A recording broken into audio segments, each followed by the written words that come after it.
Hello pong muli mga kababayan. Nagbabalik po inyong lingkod, si Katambay Manong po dito po sa Tambayang Makabayan. Magandang araw po, tanghali, hapon, gabi. Madaling araw po sa atin lahat. Kahit saan pong bansa tayo naroon. Sana po maingatan po tayo mga kababayan. At ito po, pakinggan po natin at komentuhan po natin. Ang katulad po ng ang Iglesia ni Cristo po ay nagpahayag po ng kanila pong gagawin po na rally.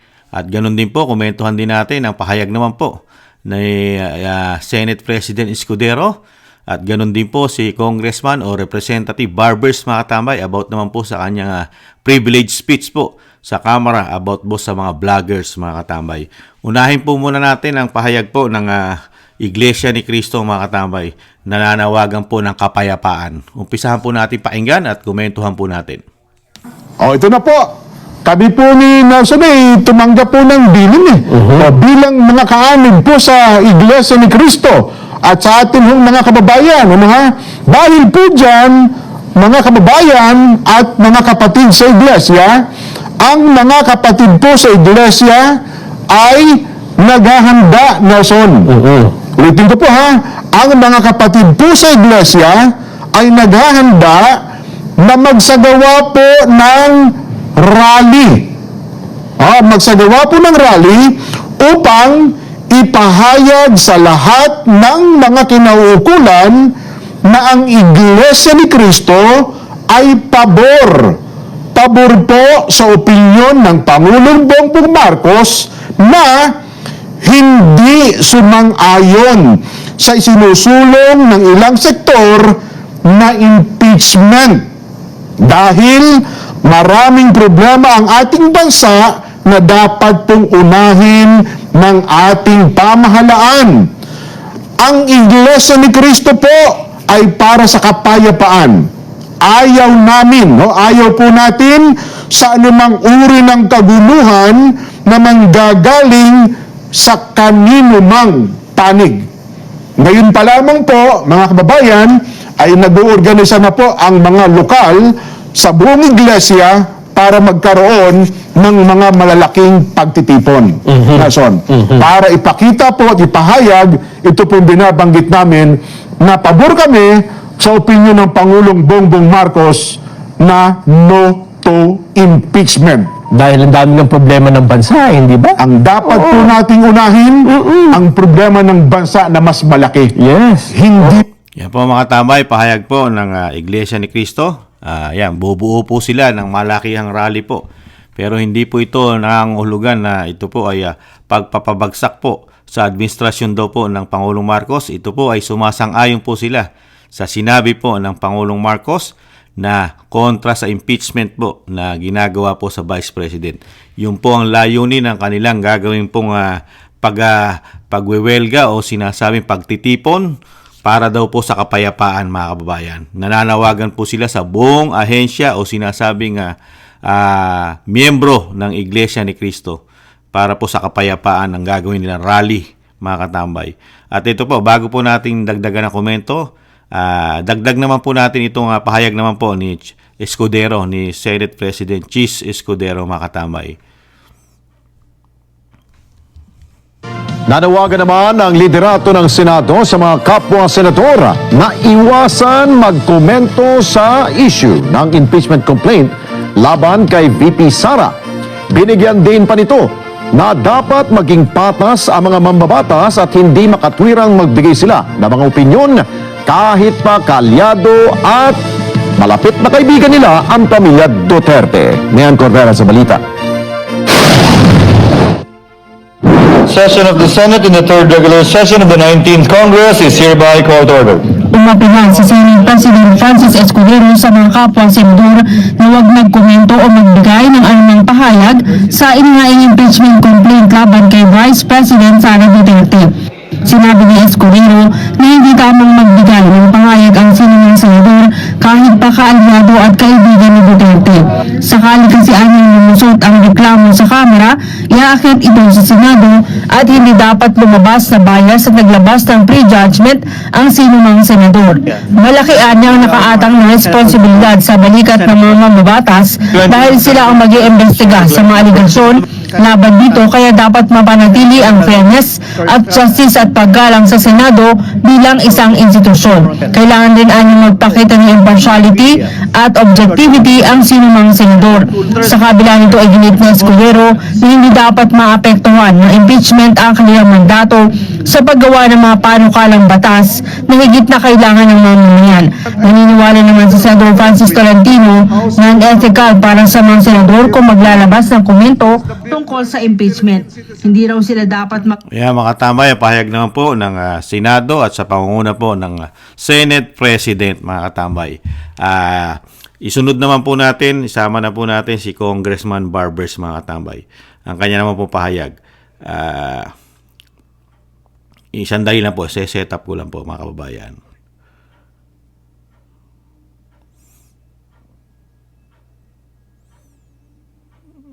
Ito po, natin. Mr. Speaker, distinguished colleagues, I rise today on a matter of personal and collective privilege. My subject, the trolls and our adventures with them. Personal as I am their victim, collective as we have all been victims in one way or the other. The only thing necessary for evil to triumph is that good men do nothing. Thus says Edmund Burke. Republic Act number 10175 or the Cybercrime Prevention Act of 2012 was enacted 12 years ago. Some of the more important provisions of the law, specifically Section 9, mandated that the National Bureau of Investigation, the Philippine National Police, as well as the Department of Justice, to implement the provisions of the law. And Section 10 gave them the powers for this purpose. Section 26 of the same law created the Cybercrime Investigation and Coordinating Center, or the CICC, under the Office of the President for the same purpose and enumerated its powers and functions under Section 27. Alas, despite these provisions, Madam Speaker, cybercrimes are committed every single minute, unabated and seemingly unstoppable. The lack of visible active prevention, intervention, suppression, and prosecution of the perpetrators is felt by the aggrieved citizenry. Despite the powers given to these agencies, Madam Speaker, criminals are having a heyday every day in the web. We seem to be helpless. To state the obvious, Madam Speaker, dozens or hundreds, if not thousands of trolls, probably paid by pogo and drug money, relentlessly attack personalities with total impunity. This has been happening for years without let-up, Madam Speaker. They get away with it. Yan po mga tambay, mahaba po yan. Putulin na natin at wala naman pong kakwenta-kwenta mga tambay. Nakita niyo po. At meron pa siyang binanggit ng pinagkukunan o finance ay nanggagaling daw po ang finance dito po sa mga sinasabi po na mga online vloggers ay nanggagaling pa sa Pogo, mga katambay. Pogo. Ibang klase to si Congressman Barbers, mga katambay. kung wala ka namang itinatago, saan ka nakakita na congressman balat sibuyas. Samantalang ang mga Duterte, nakita nyo po, kahit ano gawin sa mga Duterte, never, di ba? Bihirang-bihira. Maliban na kay Trillanes na talagang below the belt na ang ginawa, di ba? Kaya kailangan na idemanda. Pero ito, ibang klase ito. Si Congressman Barbers, pinoprotektahan ng kanilang institusyon. Number one, yung kanilang institusyon, yung kanilang, yung Quadcom. Ano kaya ang kredibilidad naman ang meron ng Quadcom, mga tambay, itong grupo na ito. At syempre po, yung kasama po sa kanyang pinoprotektahan, yung kanyang kapatid din, di umano, na meron daw pong nagpalabas na ito daw po ay sangkot sa sinasabing droga issue dahil yung sasakyan daw po na ginamit ay sasakyan daw po ng kanyang kapatid, di umano, mga katambay, na isang damukal daw po ang laman ng droga ayon po doon sa mga nagpalabas daw po sa sa social media, mga katambay. Pero unahin po muna natin, mga katambay, ito pong pahayag po na Iglesia ni Cristo ay talagang bumubuo na po sila. At yung po ang aabangan po ng mga kababayan natin, yung kung kailan po nila umpisahan yung malawakan po nilang protesta, lalo po doon sa pinahayag po ng pamunuan po ng Iglesia ni Cristo na sila po ay sumasang-ayon. Sang-ayon po sila. At yung po ang kanilang gagawing protesta, yung pagsang-ayon po ni Pangulong Marcos Jr. na hindi po nararapat na impeach ang isang Vice President, mga katambay. Pero sa kabila nun, isinusulong pa rin ng Kamara, ang institusyon po ng Kamara, ng House of Representatives, ang malawakan naman din po na pag-impeach naman po sa Vice President. Dahil sa katunayan, 2 beses na po. 2 impeach na po ang nag-file na po ng 2 beses na impeachment sa Vice President, mga katambay. Naiisa halos grupo po na sumusuporta po at yung sinasabi pong CPP, NPA, NDF ang parehas po halos na nagsampa ng impeachment sa Vice President. Kaya po ang pamunuan ng Iglesia ni Cristo, nakikita po nila na ang ginagawa po ng katulad po ng mga nag-impeach at ng institusyon ng Kamara na hindi makakabuti po ito sa bansa. Dahil una-una, napakaraming problema ng bansa na kinaharap.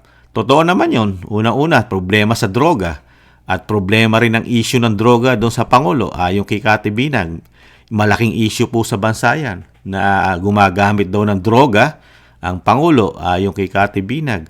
At ang problema pa natin sa krimen, problema sa kahirapan, sa nagtataas ang bilihin. At lalong-lalo siyempre, problema sa korupsyon. Mismong institusyon ng Kamara ay napatunayan po ng Vice President na talamak at laganap na laganap ang korupsyon sa institusyon na ito. Ayon na mismo yan. At mismo ang Vice President ay pinatotohanan din na meron din pong napakalaking korupsyon din po ang First Lady. Ayon po sa kanya yan dahil meron po siya mga video niyan. Di ba? Ganon din po ang pamahalaan natin. Napakarami pong anomalya. Di ba? Meron pong anomalya sa PhilHealth. Merong ginto. Di ba? Merong flood control. Merong sinasabi pong yung investment natin sa Maharlika Investment Fund. Napakarami pong laganap na korupsyon at ganun din po. Ang pinsan, ang speaker ay ganun din po, kinukontrol po at napakarami pong problema rin pagdating po sa kaperahan ng ating bansa. Kinukontrol nila, sabi ng Vice President. Kaya po, nakita rin po siguro at nakita rin ng grupo o sekta na Iglesia ni Cristo ang nangyayari sa ating bansa na talagang malaking gulo. Pagka itinuloy po nila, ay talagang malaking gulo, mga katambay, ang mangyayari po sa ating bansa. Kung i-impeach mo ang pinaka-popular at pinaka-pinagkakatiwalaan ng mga taong bayan, pinagkakatiwalaan, ang majority ng Pilipino, si BP Sara, at ibinoto po ng napakaraming botante sa ating bansa na hindi bababa sa 32 million, mga katambay, ang bumoto.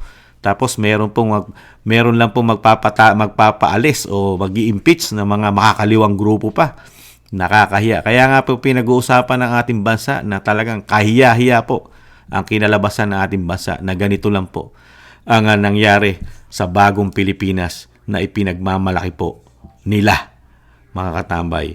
At idugtungan na rin po natin, mga kababayan, yung pahayag naman po ng ito po mga nakaraang araw pa, pinahayag na po ito ng Senate President na talagang kailangan daw maging partiality sila.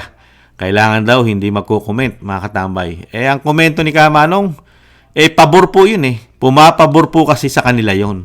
Kung ma-impeach naman po, dahil sila po ang may ground para po mag-hearing o yung mga judge diyan, magiging prosecutor po sila diyan, mga huwis po ang dating nila diyan, mga judge, ang mga senador natin, yung 24 na yan, mga kababayan, sila po ang tatayo diyan na huwis at sila po ang huhusga sa impeachment ng Vice President pagka yan po ay naaprubahan na po sa mababang kapulungan ng House of Representatives ay aangat po yan sa kanila.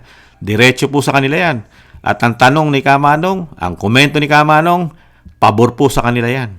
Kung may impeach po ang Vice President, sila po ang maikinabang dyan, hindi naman po ang taong bayan.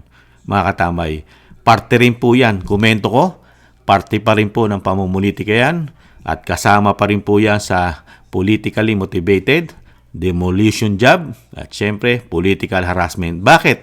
Komento na inyong lingkod. Sino po ba ang papalit kung ma-impeach ang isang Vice President, mga kababayan? Di po ba kauna-unahan ang Senate President? Sino po ba ang Senate President ng ating bansa ngayon? Di po ba yung nagsasalita po na bawal munang mag-comment ang mga senador para po magkaroon ng partiality, fairness? Di ba? Unang-una po siyang makikinabang, mga kababayan. Dahil sa saligang batas natin, pagka nawala o na-impeach ang isang lingkod bayan katulad po ng Vice President, automatic po yan. Ang papalit po sa kanya, kung hindi po ang Senate President, ay ang House of Representatives, ang Speaker. Silang dalawa po ang papalit dyan. Sino po maikinabang? Kung ma-impeach po ito at talagang ma-impeach po ito dito po sa pinail ng mga makabayan, may makabayan black, mayroong maakbayan, grupo ng maakbayan at marami pang iba. Puro halos taga-bukid at mga grupo ng CPP-NPA ang nag-file ng impeachment. Ang makikinabang po rito, mga katabay, ang panalo po rito, hindi po ang taong bayan. Ang panalo, mga politiko. Kasi, mga politiko rin po makikinabang pag in-impeach po at na-impeach ang isang Vice President. Dahil magagawa na nila lahat ang kaya nilang gawin. Ang mga plano nilang gawin ay magagawa na nila. Kasi, wala nang balakit. Wala na silang problema na sinasabing napakalakas na politiko sa ating bansa. Napakalakas na hindi nila kayang talunin. Matatalo lang nila ito ay sa pamamagitan po ng impeachment. Kailangan po ma-impeach. Kung hindi po ma-impeach, ang Vice President ay hindi nila kayang talunin ito kahit kailan.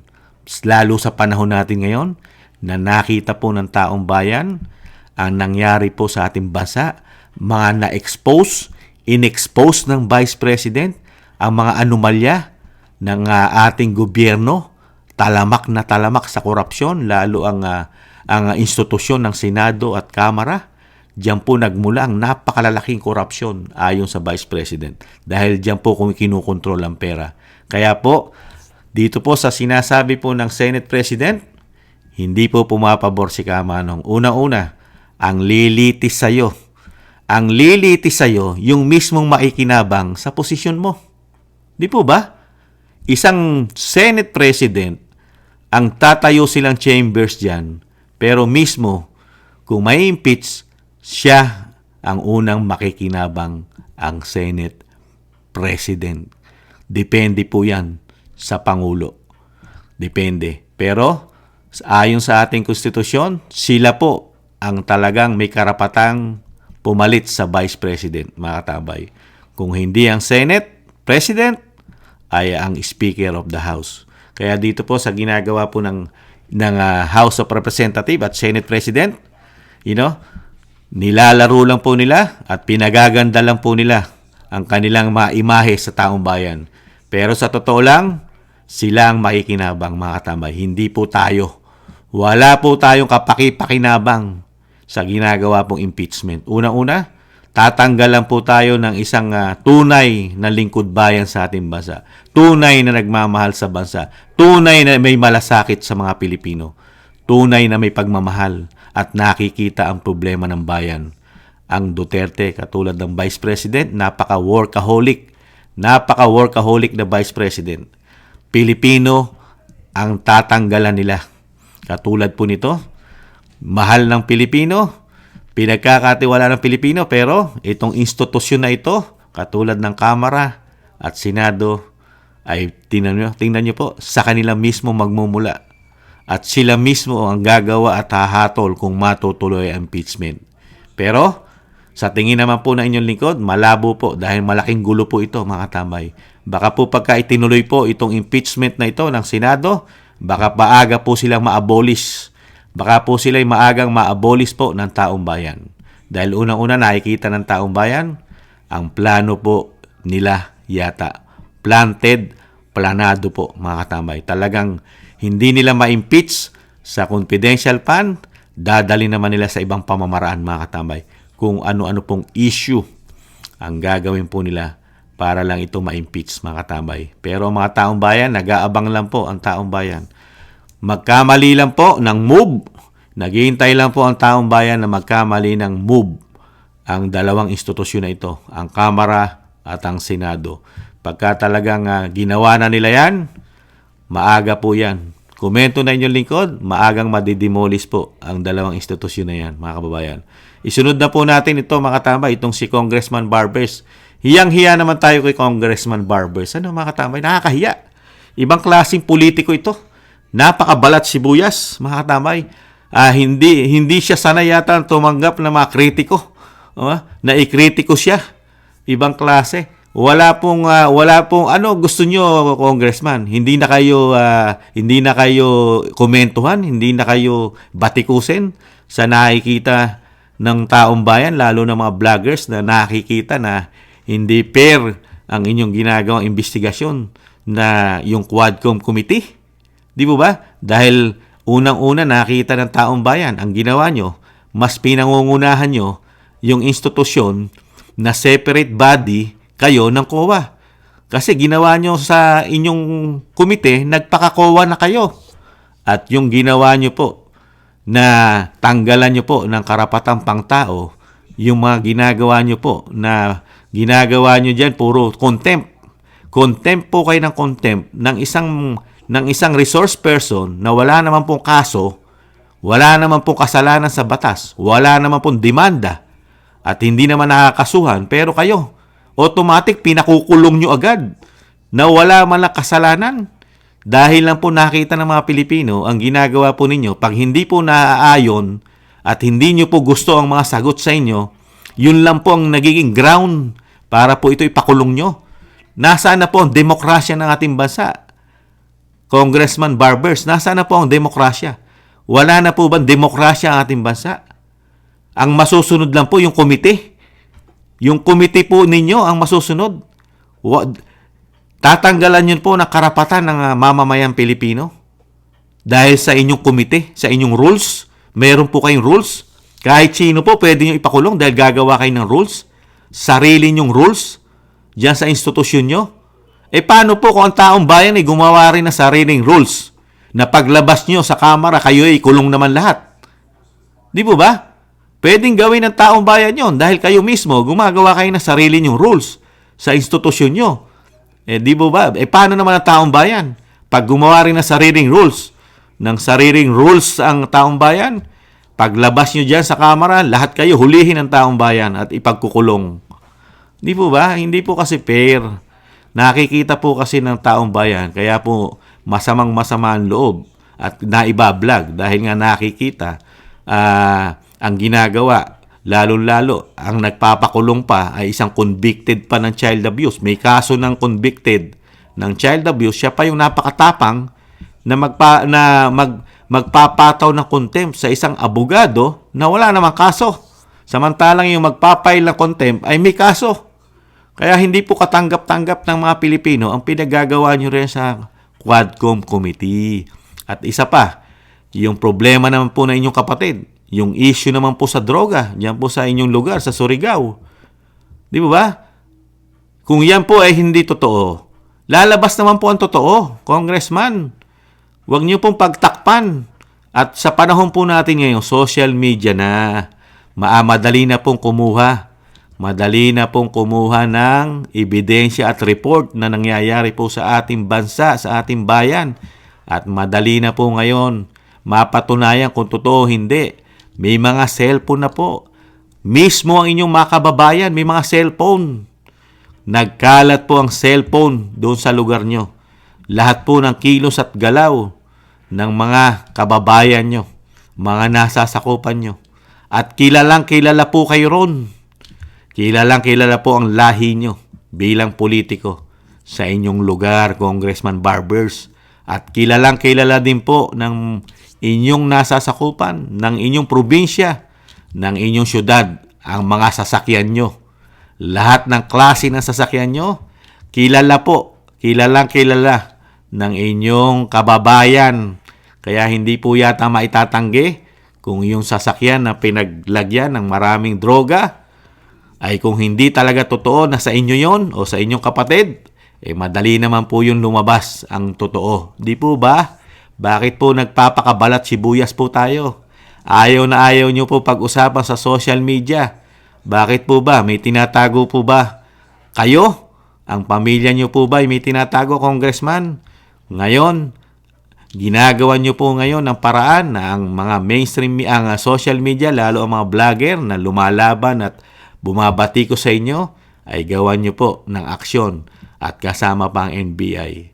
Gawin nyo po. Madali naman po yan, Congressman Barbers. Gawin nyo po ng gawin. Sa tingin nyo'y tama at kinikitil nyo po ang kalayaan ng mga Pilipino, lalo sa malayang pamamahayag, ang freedom of expression, freedom of speech, ay kikitilin nyo. Ang ating bansa ay malaya, demokrasyang bansa. Hindi naman po pwede ang demokrasya nyo lang ang masunod.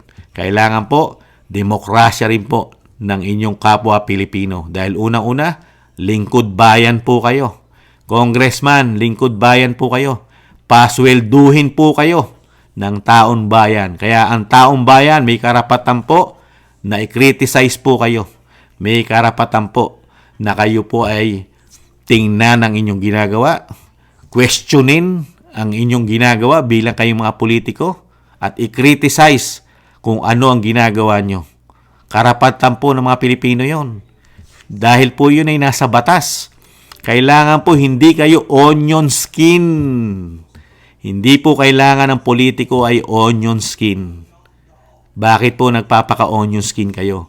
Kung hindi po kayo sanay sa mga batikos, Congressman, wag na po kayong pumasok sa politika o wag na po kayong magpaka-politiko, Congressman. Hindi po kayo bagay pala riyan dahil napaka-onion skin nyo. Magnegosyo na lang po kayo. Marami pa pong pwede maging politiko sa inyong lugar. Hindi lang po barbers ang politiko po sa Surigao. Marami pa po. Baka marami pa po doon sa inyo na hindi balat sibuyas, Congressman. Ngayon lang po napatunayan ng mga kababayan nyo po na sobra po pala kayo. Hindi po pala kayo pwedeng batikusin, i-criticize. Ibang klase po pala ang mga barbers pagdating sa politika. Pagka kayo po ang nakakasira ng kapwa politiko nyo, kababayan nyo, ay wala po kayong yaw-yaw. Pero pagka kayo na ang binabatikos, hindi na pwede. Parang meron po yatang discrimination pagdating po sa mga barbers. Walang karapatang batikusin ng barbers, pero pagka sila bumatikos at manira, ay may karapatan sila. Ganun po ba? Nagtatanong lang po inyong lingkod. Mahiya-hiya naman po kayo sa mga Pilipino, lalo po sa nagpapasweldo sa inyo. Taong bayan ang nagpapasweldo sa inyo, Congressman Barbers. Hindi po sarili nyo. Kung sarili nyo sana nagpapasweldo sa inyo, ay may karapatan po kayo magreklamo kung kayo po'y ordinaryo citizen at sinisiraan kayo. Kaya lang, sa amin kayo kumukuha ng sinusweldo nyo. Pati po lahat, halos ng ginagastos nyo. Confidential Intel Fund, Travel Fund, at kung ano-ano pang mga extraordinary. Puro galing po sa taong bayan, Congressman Barbers. Nahiyang-hiya naman kami sa inyo. Tuloy nyo po yan. At ang inyong kababayan, sila naman po ang uhusga sa inyo. Ang inyong kababayan. Lalo yung sinasabi po, pumuputok na issue ng droga sa kapatid nyo. Sila mismo magpapatunay na hindi po fake news ang pinakalat nila sa inyong lugar about sa droga. Congressman, at yung sinasabi nyo, ipagpatuloy nyo po yan. Gawin nyo po ng gawin yan. Tanggalan nyo po ng karapatan ang mga Pilipino na magpahayag ng malayang pamamahayag sa ating bansa. Yan, gamitin nyo po ang NBI. Maganda po yan. Ituloy nyo po yan, Congressman. At kakatigan naman kayo ng NBI. Lalo sa panahon ngayon. Di ba? Halos lahat ng kumukwestiyon sa bagong Pilipinas ay binibigyan po ng problema ng bagong Pilipinas. At kaisa po yata kay Ron, mga kababayan. Kaisa po yata sila Ron. Kaya good luck na lang po. Talagang ganun ang buhay. Weather nga lang daw. Sabi nga po, ang gulong ay bilog, ang mundo'y bilog. Ngayon, sila'y nasa power.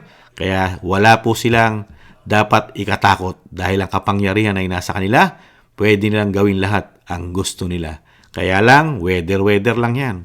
Pag sa panahon po ng yung ginigipit naman nila, katulad ng mga Duterte, marami po dyan magbabakasyon po sa malalayong lugar, mga kababayan. Muli po, talagang ganun po ang buhay.